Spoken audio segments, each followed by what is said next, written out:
Well, good evening. It is very good to see all of you here this evening. We're continuing our Bible study on the Old Testament. We finished up the book of Judges last time, and this evening we're getting into the beginning of the books of Samuel and Chronicles. Let's initially look at a little bit of background as to why we are covering Samuel and Chronicles, Samuel, Kings, and Chronicles in the way that we are. The books of 1st and 2nd Samuel, 1st and 2nd Kings really make a 4-volume set. They are consecutive. They are part of the same story, probably compiled by various authors. Samuel undoubtedly being the one who wrote the opening portions, much of say the book of 1st Samuel anyway. Other prophets, perhaps Nathan the prophet, perhaps certainly Isaiah and Jeremiah. Jeremiah is probably the one who put those books in the final form. The book of 2nd Kings comes up through about the midway of Jeremiah's ministry. So, in fact, in the King James Bible and in some other translations, but the King James preserves it. If you look in there and open up 1 Samuel, it says the first book of Samuel, otherwise called the first book of the Kings. And you start going through there and you find 2 Samuel is otherwise called the second book of the Kings. And 1 Kings is otherwise called the third book of the Kings. They're a 4-volume set of the same thing. And they tell the story beginning with the time of Samuel, the story of Samuel's birth, and follow on through to the captivity of Judah. Now, 1st and 2nd Chronicles are a separate volume. They were written later. They were written after the return from the exile, undoubtedly by Ezra. They tell the story that overlaps Samuel and Kings, but from a different perspective.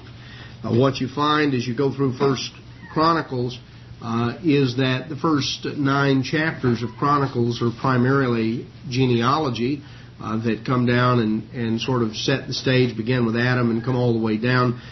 We find the genealogies of some of the tribes of the Levites. We find the genealogy of David himself. Most of the rest of 1st Chronicles focuses in on the reign of King David. There is very, very little, just a matter of a few verses that deal with Saul.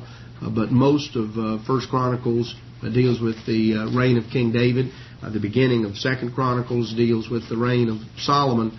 And we find that really the book of 2nd Chronicles focuses in on a few kings of Judah. Focuses in primarily on Solomon, to a lesser extent on King Asa. Focuses in on Jehoshaphat somewhat, more so on Hezekiah is a major focus, on King Josiah. And really those are, everything else sort of links the story together, but we find that Chronicles tells the story with just incidental mention of what was going on in Israel. When you read the books of 1st and 2nd Kings, you find a pretty balanced account of what was happening in Judah and what was happening in Israel on down until Israel went into captivity, and then the focus, of course, is on Judah. Chronicles tells the story differently. It is primarily a focus on events centered in Jerusalem and centered with the events of the house of David. There is a reason, that is that Chronicles was written after the exile, and it was written for the purpose of helping to focus attention of the people on where God was working. Because after the exile, when the Jews came back from Babylon, the Samaritans were in northern Israel, in the area that had been the northern city, the northern tribes, and they were claiming an affinity, claiming a connection, which was really not proper. And Chronicles was written to emphasize some of that and to make it plain where God was working. So what we're doing is that the accounts while the accounts 1st, 2nd Samuel, 1st, 2nd Kings is a continuous story, Chronicles has material that parallels through. And so in order to get the complete picture, we're going to parallel sort of a harmony here.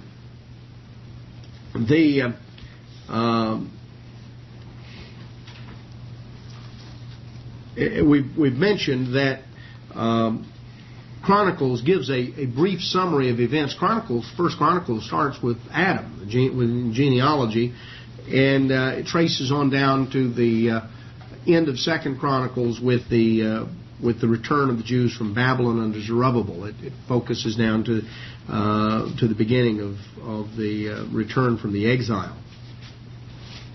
It is a key book in the opening chapters for the genealogies, which sometimes we think of as tedious, but without that framework, you couldn't go back and connect up some of these priestly families and some of these various ones, and it enables us to sometimes make sense of who certain individuals were and what their connection was. Their prophecies, for instance, about the family of Eli. If you remember, because of Eli's sin in terms of his sons, the prophecy was made that Eli's family was going to cease, the high priesthood was going to cease through them. And as you put the story together from Chronicles and it gives you the genealogy, we find that it was that event did occur.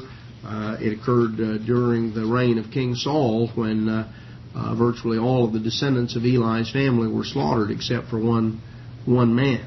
And the high priesthood passed into let's say a collateral line. All of the high priests descended down from Aaron, but normally it was father-son, just in the same way a kingship descends. And when a whole branch of the family was wiped out, then it was another line of Aaron's descendants.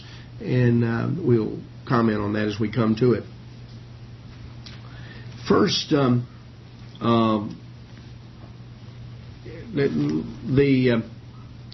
as we notice here, let's just begin a little bit in First Chronicles and notice what we have, and then we'll come back to the main emphasis of the story.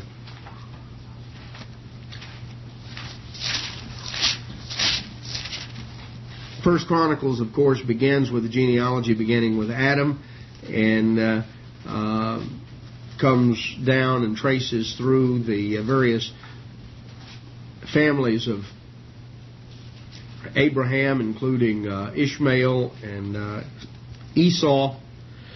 And chapter 2 goes into the children of Israel and begins to give a more detailed account of the genealogy of Judah, which is given here in chapter 2. Gets into details on that, and that as you come on down through the genealogy of Judah here in chapter 2 and chapter 3, chapter 4, we find chapter 3 deals with the sons of David and gets into details of David's family, and then you get into more details of the genealogy here in chapter 4, dealing again with the descendants of Judah. So there's a lot of detail provided for Judah. Chapter 5 gets into more genealogy of Reuben. Chapter 6 and goes into the Levites. And there is background information here in terms of the Levites. Continuing on, chapter 7 continues with the genealogies of Benjamin and Naphtali, Manasseh, Ephraim, Asher. Then chapter 8, which continues on in the genealogy of Benjamin, gets down to brings the story down to King Saul, and that comes on down here in chapter 9, continues that part of the story down through the story here of King Saul, and chapter 10 ends up the story of Saul, and then beginning in chapter 11 we start with the kingship of David. So the opening portions of Chronicles is primarily genealogical information. Now let's go back to 1 Samuel and let's look at a little bit of an overview of the story. The portion that we're going to cover this evening brings us down primarily through the life of the prophet Samuel.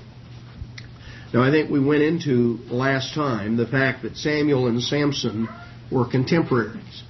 They were both born at the end, right near the end of the period of the Judges, and they were evidently born very likely within the same year.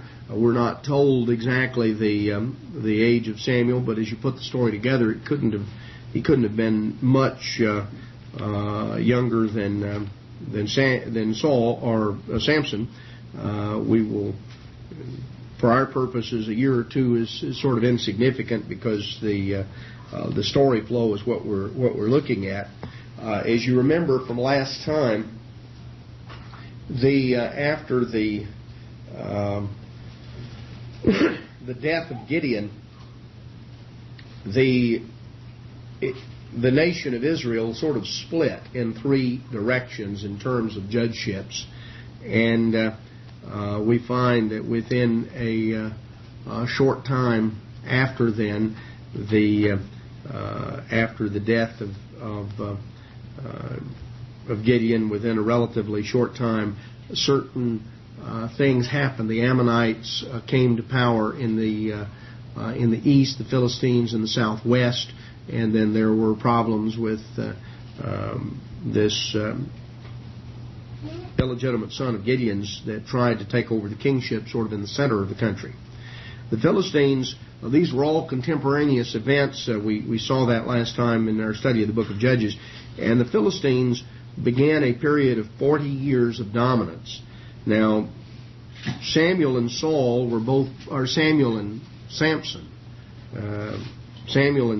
were both born pretty well at the beginning of this period of Philistine dominance, and grew to maturity during these 20 years. It was halfway through this 40 years of Philistine dominance when the Philistines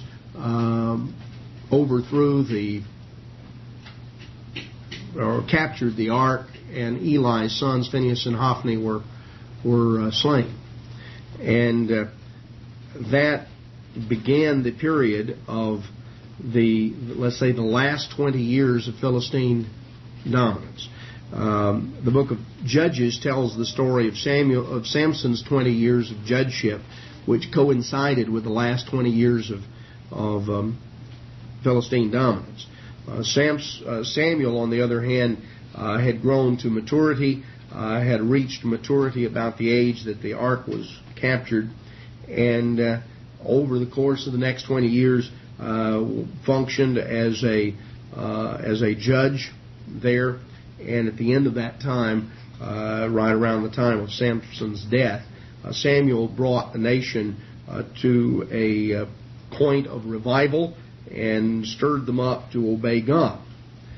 It's interesting that as you go through the story over and over, we see the nation crying out to God for their problems.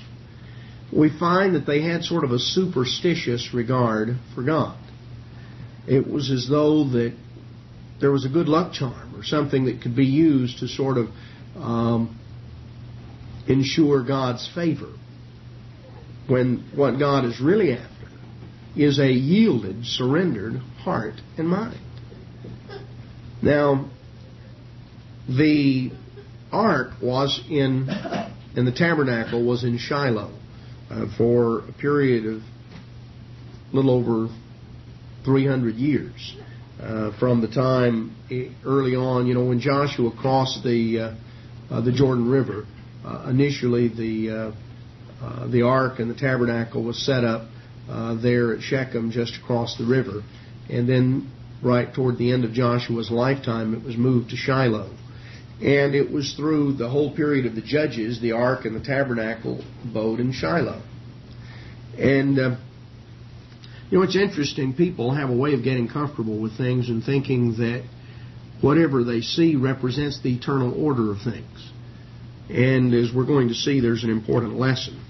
Now, the book of Samuel opens with Samuel's parents coming up to Shiloh. And they were a Levitical family. Samuel's genealogy is given in Chronicles also. They were a Levitical family. Samuel's father lived in the area, was from the area of Mount Ephraim. He was a Levite who lived in that area, called an Ephrathite, which was Ephrata was an old name for Bethlehem, and that term is sometimes used. He had 2 wives, and one of his wives, Hannah, had been unable to have children. And they went up to sacrifice to the Lord in Shiloh, and we find that the 2 sons of Eli, Hophni and Phinehas, were priests. And so they came up here, and Hannah was very disturbed. She was unable to have children, really desired children. In verse 11, she vowed a vow.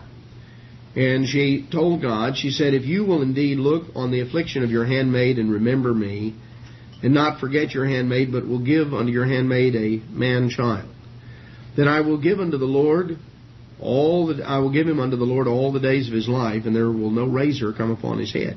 So Samuel was destined to be a Levite from his mother's womb. Samson was also a Levite from his mother's womb, if you remember the story, part of the parallel between the two. And in addition, John the Baptist, was a Levite from his mother's womb. So there are times when God set someone apart for a special calling early on. Hannah made this vow, and Eli came in on her while she was praying, and he initially thought that she had been drinking, but after talking with her briefly, it became apparent that no, she was very emotional and distraught, but she was not, she had not been drinking. She was not taking lightly or casually God's way.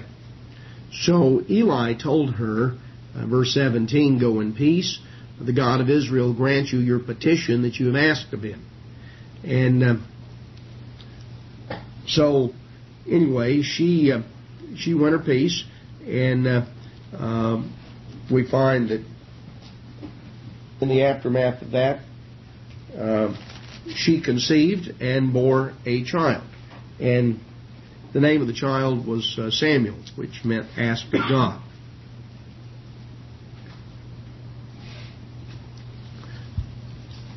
Now, Hannah did not go back to the tabernacle with her family for several years. Finally, at the time when she weaned Samuel, she brought him up to leave him there.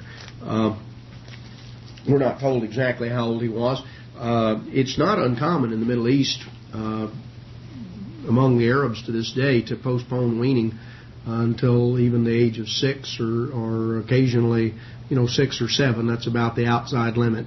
But that was not uncommon in the Middle East. It was, a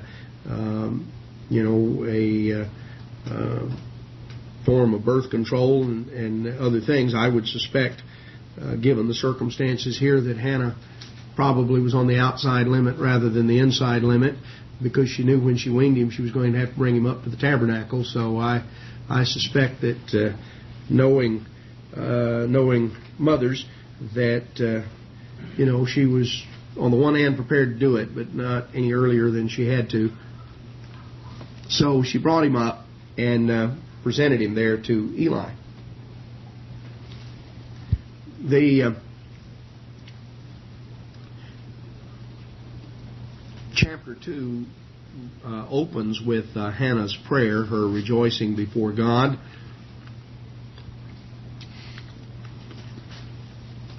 We're told that the child was here, verse 11 of chapter 2, and the child ministered unto the Lord before Eli the priest. And so as a little boy, he was there to serve in the tabernacle. Now, Eli had 2 sons.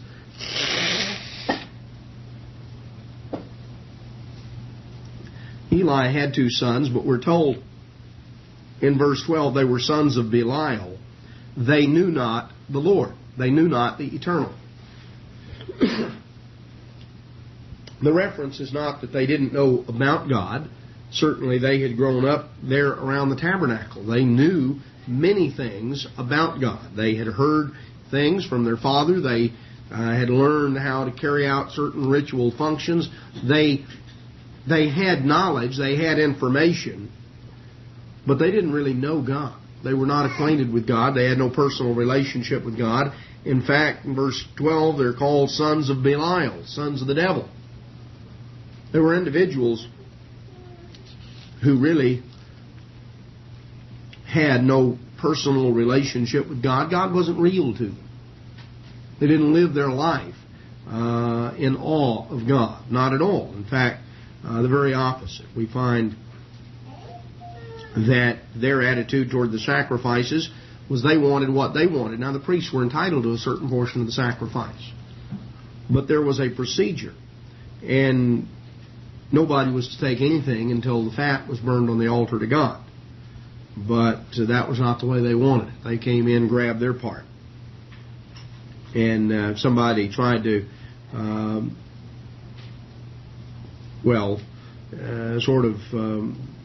call it to their attention. Verse 16, if any man said unto them, let them not fail to burn the fat presently, and then take as much as your soul desires. Phinehas and Hophni would say, no, give it to me now, and if not, I'll take it by force. Now, what do you think the attitude of people coming up to the tabernacle to worship? What kind of we're told in verse 17, the sin of the young men was very great before the Lord. Men abhorred the offering of the Lord. They brought an attitude of disrespect for God's servants because they conducted themselves in a corrupt way. Now, what was the solution to that, by the way? Did you just go off and build your own? Did you go off to, worship Dagon? Some of you remember the 70s. This was a particular portion of Scripture that was very helpful to me in the 1970s, given the conduct of certain individuals who were in high positions, who were the equivalent of the spiritual equivalent of Phinehas and Hophni. And the answer here: what do? You do what Samuel did. See, Samuel pleased God. And he ministered before the Eternal, being a child, verse 18, girded with a linen ephod. His mother made him a little coat, just like the one that the priests wore. She brought it up year to year. And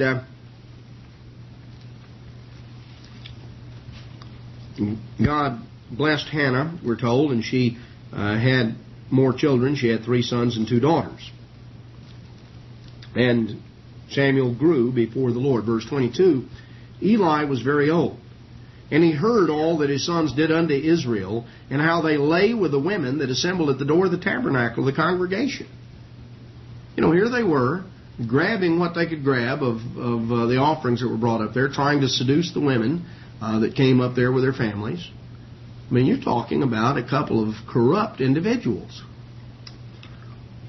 Eli heard about some of this, and he would just sort of fuss at them a little bit. Verse 23, he said, now why do you do such things?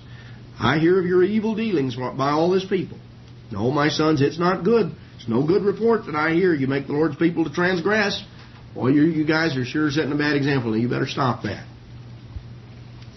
Well, they didn't hearken to the voice of their father. They ignored him. And he didn't do anything about it. Samuel grew on, was in favor both with the Lord and with men. So, as Samuel began to grow on up here to be a young boy, year by year went by, Samuel's conduct was such a marked contrast to Phinehas and Hophni. People noticed. A man of God, a prophet, came to Eli, he's not named here, and admonished Eli as to how his family, his ancestors, had been chosen way back in Egypt, the family of Aaron. Eli was, of course, a descendant of Aaron, and how that they had been given a very high position.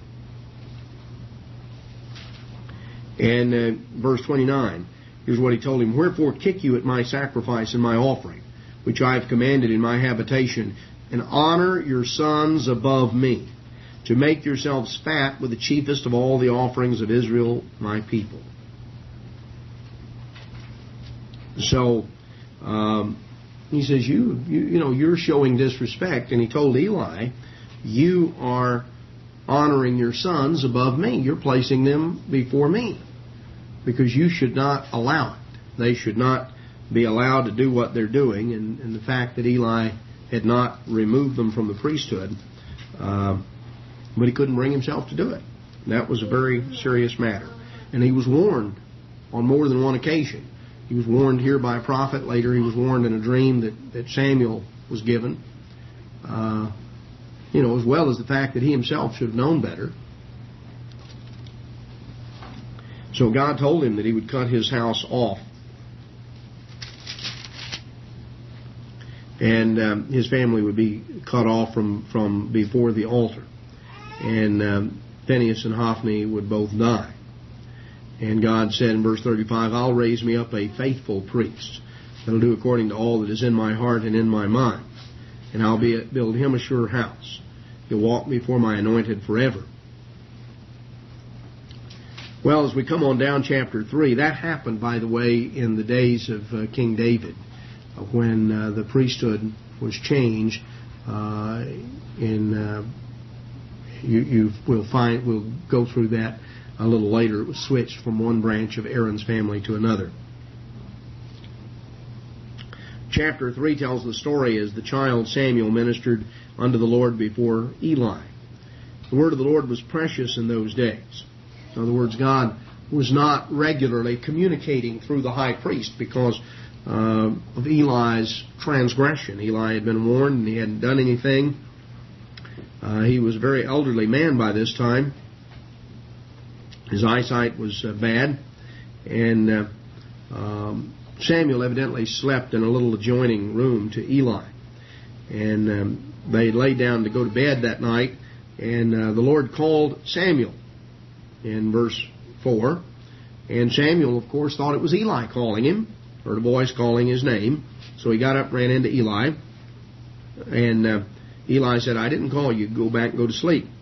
So it happened again. Samuel ran back in there and he said, no, I didn't call you. Verse 7, now Samuel did not yet know the Lord. Neither was the word of the Lord yet revealed unto him. We're told earlier that Eli's sons didn't know the Lord. But there's quite a contrast. They had no interest in coming to know God. Samuel, on the other hand, was a little child, a little boy. Perhaps, let's say, chapter 3, I would say, let's say somewhere around 12 years of age, something of that sort. He was, to a point where God began to reveal Himself to Samuel, and he was still a child. And so again, God called him, and he came back to Eli, and Eli said, no, it's not me. But now Eli began to dawn on him what was happening, and he told Samuel, verse 9, go back and lie down, and if you hear this again, then say, speak, Lord, your servant hears. So Samuel went, laid back down. Sure enough, God called him again. And Samuel answered, and God said, I'm going to do a thing in Israel, which both the ears of everyone that hears it shall tingle. And I'm going to bring all these things against Eli that I have spoken. And I'm going to judge his house for the iniquity that he's done. Verse 13. Because his sons have made themselves vile, and he restrained them not. Therefore I have sworn unto the house of Eli that the iniquity of Eli shall not be purged with sacrifice or offering forever. And Samuel lay in there till the morning, got up, opened things up, and Eli called him and brought him in there and told him, said, I want you to tell me what God said. And you better tell me everything that he said, because you're going to be in serious trouble if you don't. So Samuel told him everything. And Eli just sort of accepted it. He said, well, it's the Lord. Let him do what seems good. Samuel grew. The Lord was with him. And we're told all Israel from Dan to Beersheba knew that Samuel was established to be a prophet of the Lord. You know, it came on through his adolescent years as he was maturing. And people just knew Samuel was different. And they could see it. They could see his attitude. They could see his sincerity. They could see the seriousness with which he went about the functions there at the tabernacle. The Lord appeared again in Shiloh. The Lord revealed himself to Samuel. Revealed himself to Samuel by the word of the Lord. So God would give certain visions and revelations to Samuel. Israel went against the Philistines to battle, and they pitched beside Ebenezer. The Philistines pitched in Aphek. And Israel was smitten before the Philistines. Several thousand people, about 4,000 died. And the people got together in verse 3 and they said, what's the problem? Why has God allowed the Philistines to smite us? Now notice their thinking. Verse 3.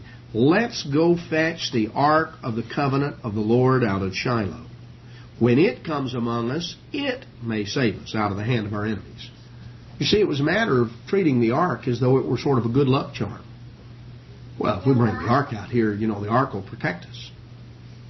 People have this allure of idolatry. It's as though something physical, something you can see and touch and feel, that somehow is real. That'll protect. Well, the real protector was Almighty God.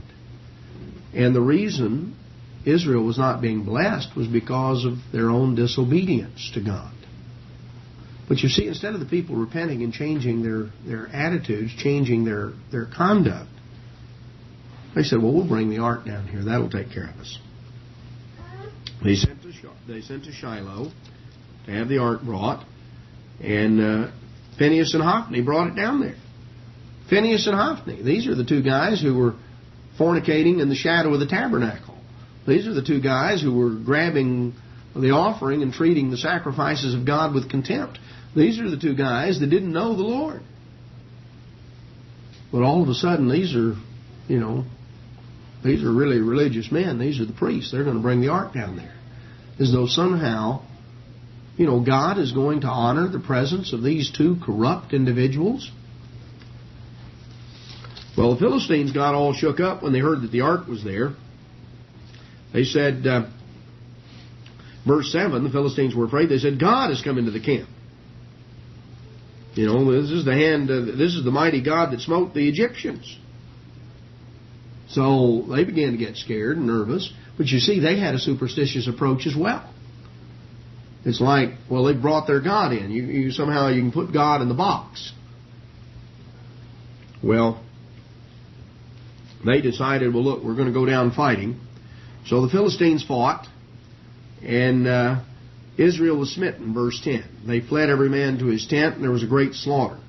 About 30,000 Israelites fell.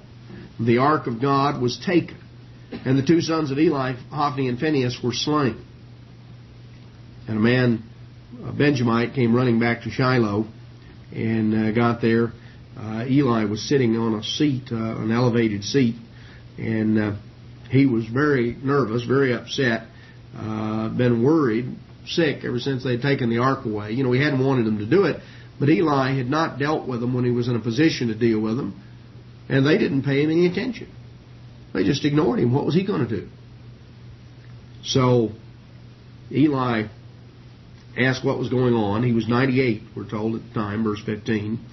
And they told him that the ark had been captured and Phinehas and Hophni were dead.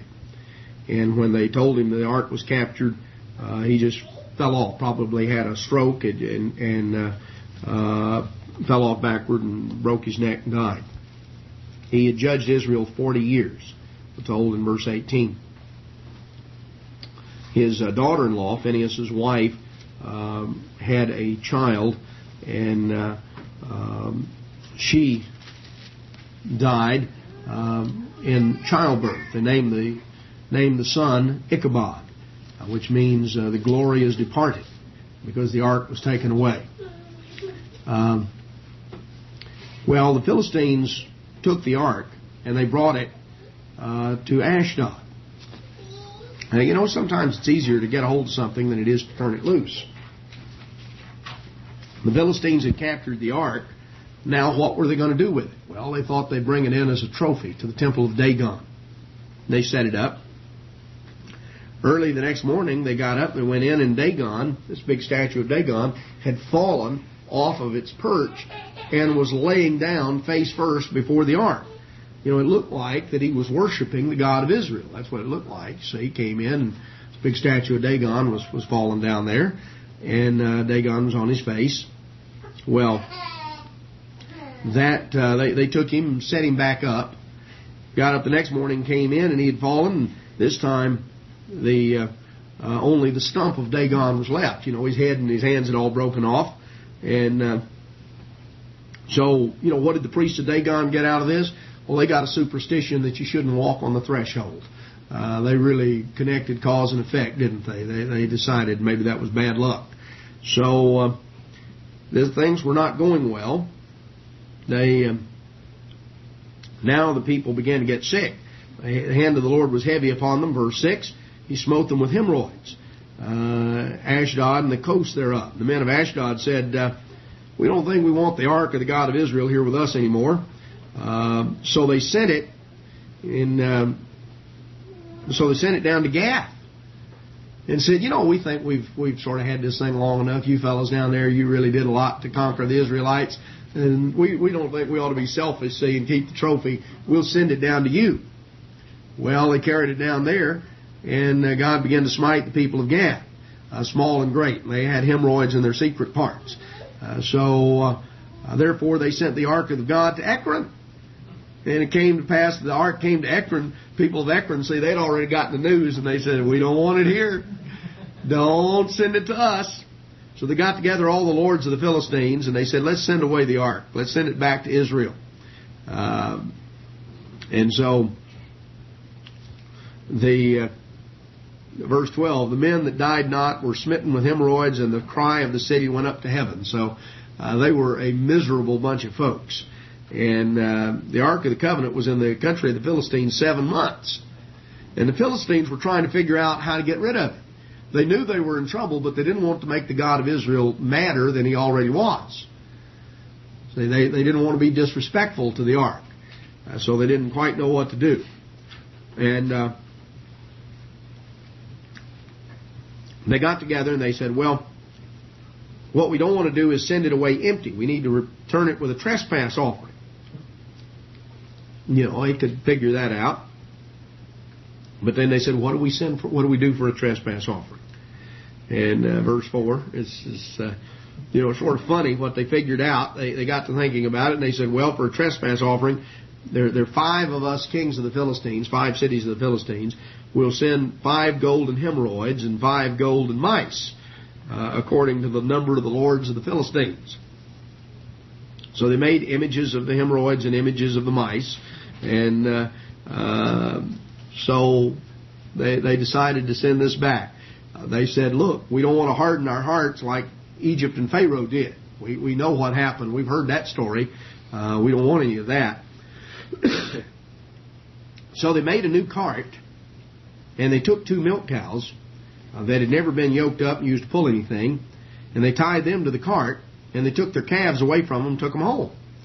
Now, you can imagine, if God is not directly intervening here, what are these milk cows going to do? Number one, they've never been yoked up.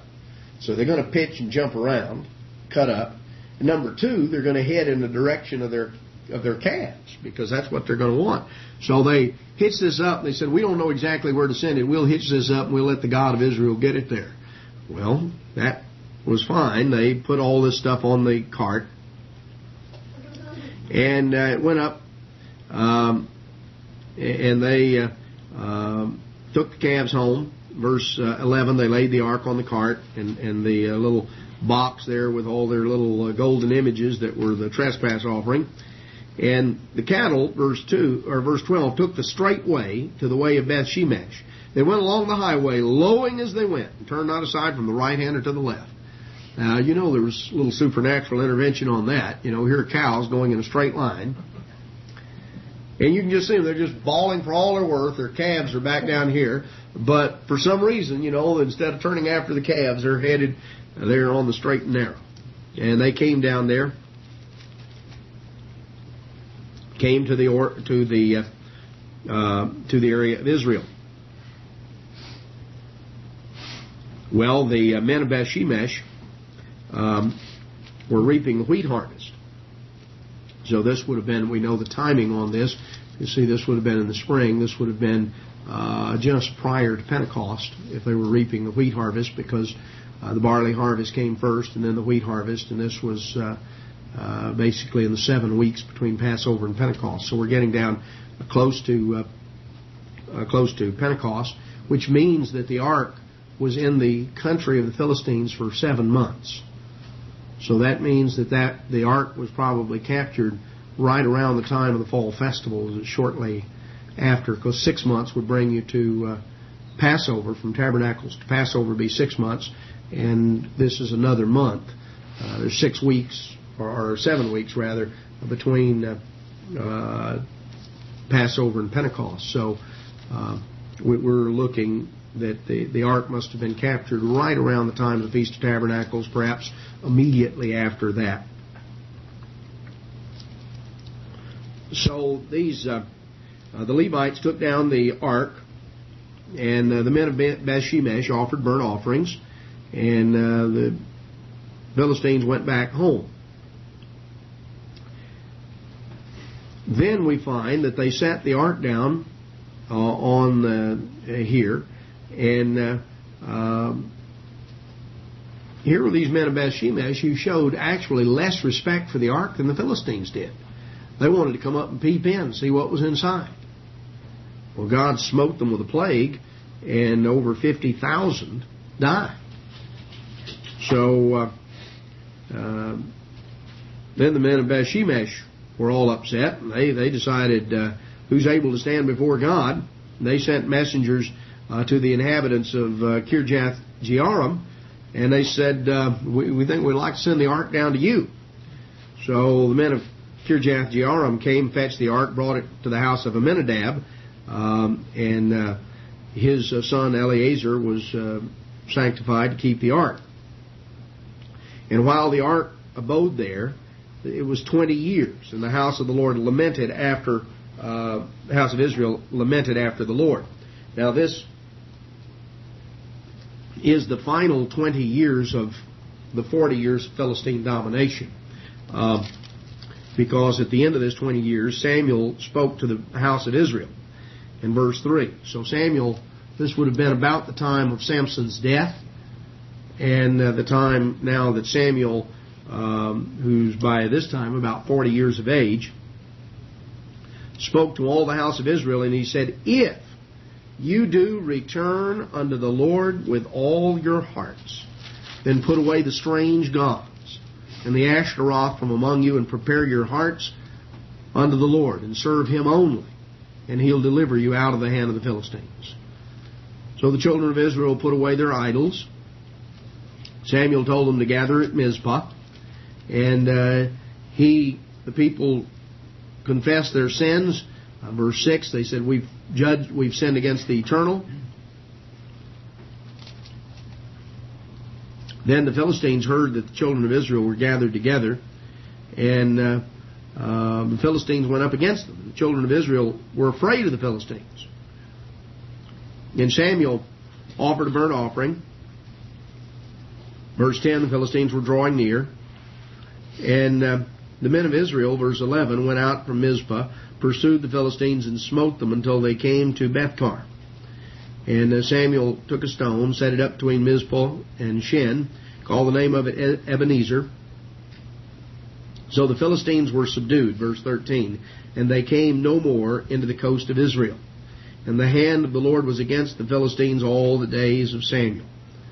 And the cities that the Philistines had taken from Israel were restored. There was peace. Verse 15, Samuel judged Israel all the days of his life. And he went from year to year in a circuit from Bethel and Gilgal and Mizpah and judged Israel in all those places. His return was to Ramah. And so this was the situation, and this went on for a number of years. It came to pass, when Samuel was old, he made his sons judges over Israel.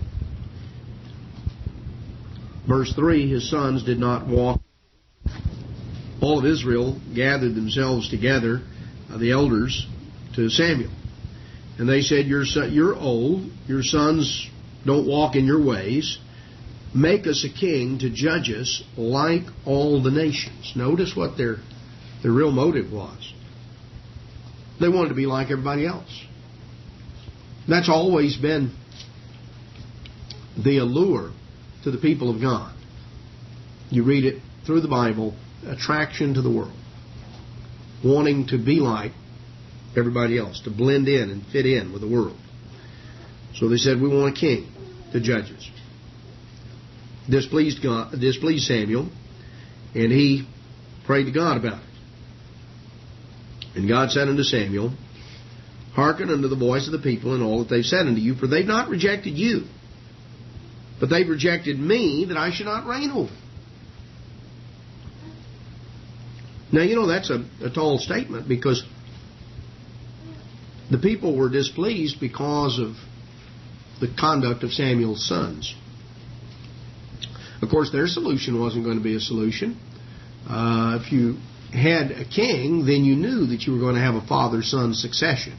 That was not necessarily the case with the judges or the prophets. It was with the priests. Well, would you think that none of the king's sons would ever go bad? The problem is Samuel's sons have been appointed judges, and they're not very honest, responsible men. So the solution is we want a king so we can be like everybody else, because we know the king's sons will never get off the track. Well, that's sort of a foolish approach. God told Samuel, he said, they've rejected me, not you. And this is the way they've been all the way back. So Samuel told the words of the Lord to the people, verse 10, and he warned them about the manner of the king. He said he's going to institute the draft. He's going to start drafting your young men, your sons. He's going to build up a big bureaucracy, take captains of thousands and fifties, and he'll set them to ear his ground and reap his harvest and make instruments of war. He'll build up this big bureaucracy. Your daughters will be, brought into service. And he'll expropriate property.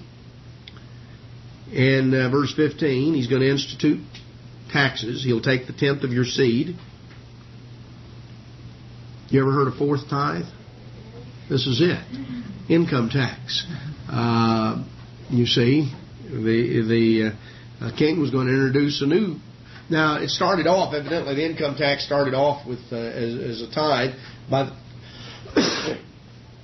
That was under King Saul. By the time you got to Solomon, we're told that the taxes were really heavy. They were really oppressive and needed to be lightened up.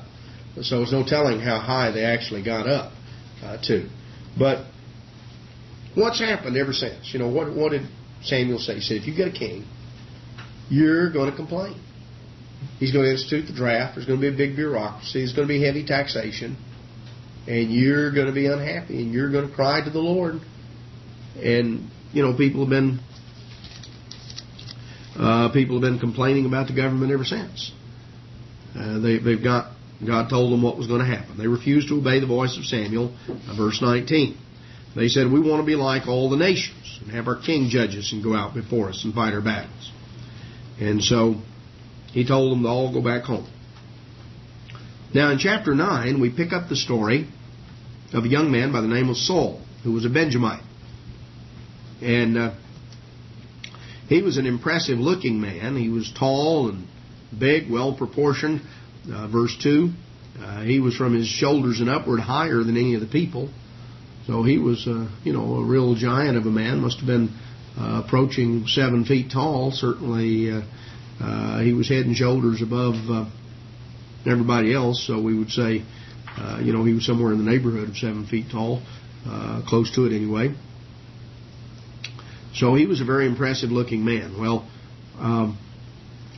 the story comes on down that his father had lost some donkeys, and Saul and one of the servants had gone looking for them, and they decided they couldn't find them, so they decided to come to Samuel and to ask him if he could, reveal to them the answer to their dilemma. Well, God told Samuel about them, that they were coming, and so when Saul got there, God inspired Samuel, and he told Saul that he was going to be chosen as king.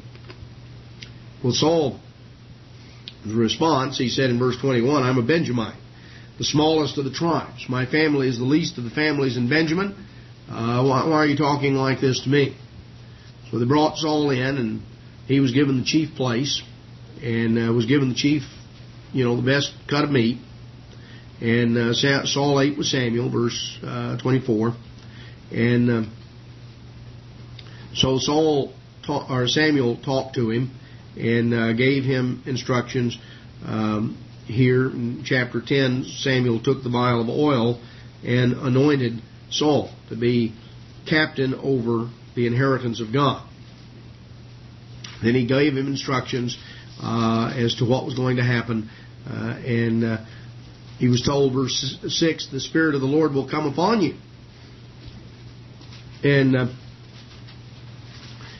you will prophesy with them, the sons of the prophets, and you shall be turned into another man. So God began to deal with Saul. The Spirit of God came on him, and he was to be turned into another man, to be changed, to be transformed. And so he was told that Samuel gave him instructions. So the story comes on. This is exactly, of course, what happened. And they, of course, found the donkeys, just as where Samuel had told them they would. And Saul told his uncle the things that about the donkeys, but he didn't mention about that he had been anointed as king.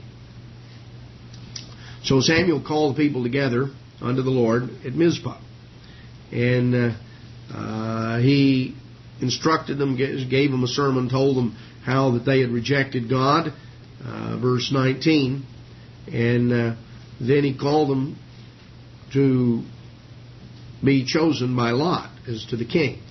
The tribe of Benjamin was taken,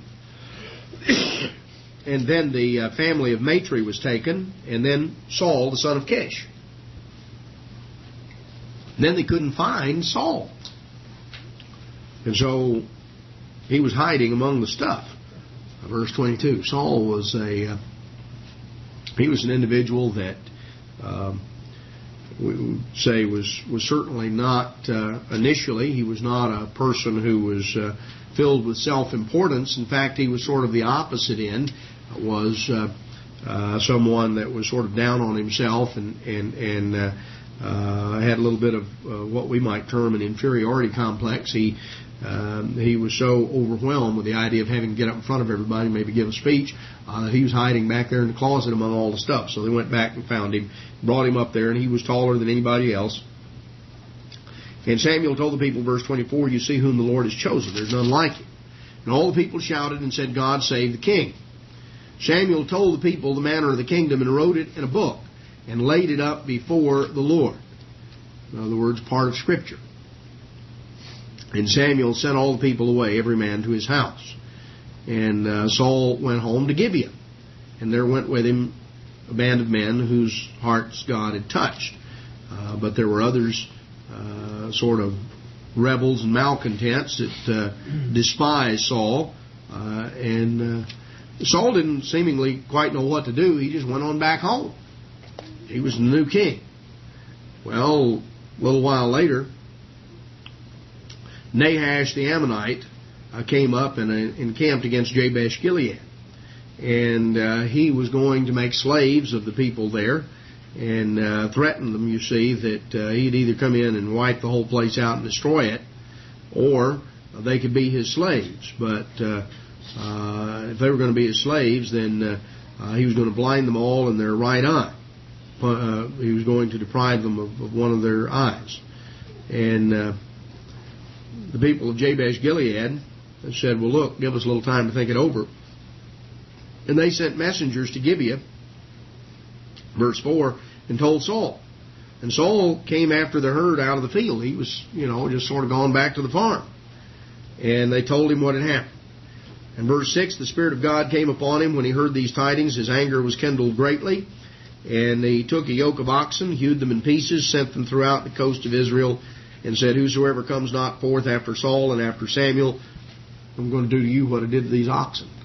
Well, that sort of got people's attention, The fear of the Lord fell on the people. They came out with one consent. It's sort of like the story of the mule. First you got to get his attention.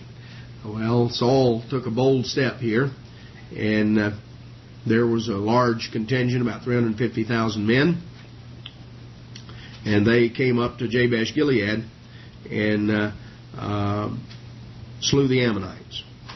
And so then they went back to Gilgal to renew the kingdom. And the people went to Gilgal, verse 15, made Saul king before the Lord in Gilgal. And so this was a sort of a renewal of the kingship. And Samuel said to all Israel, now as he's speaking to them here in Gilgal, this is of course where initially, that's where the ark was first set up when Joshua crossed when they crossed the river, the Jordan. That was the original encampment. It was there in Gilgal. So Samuel reminded them. He said, "I've done what you asked. I've made a king, and your king walks before you. And I'm old and gray-headed, and my sons are with you. And I've walked before you from my childhood unto this day." And he said, "I'm here. Now, if any of you have any complaints against me, I want to know. Whose ox have I taken? Whose ass have I taken? Who have I defrauded? Who have I oppressed? Who have I taken bribes from? You tell me." And they all acknowledged, "No, you've never defrauded us. You've never oppressed us. You've never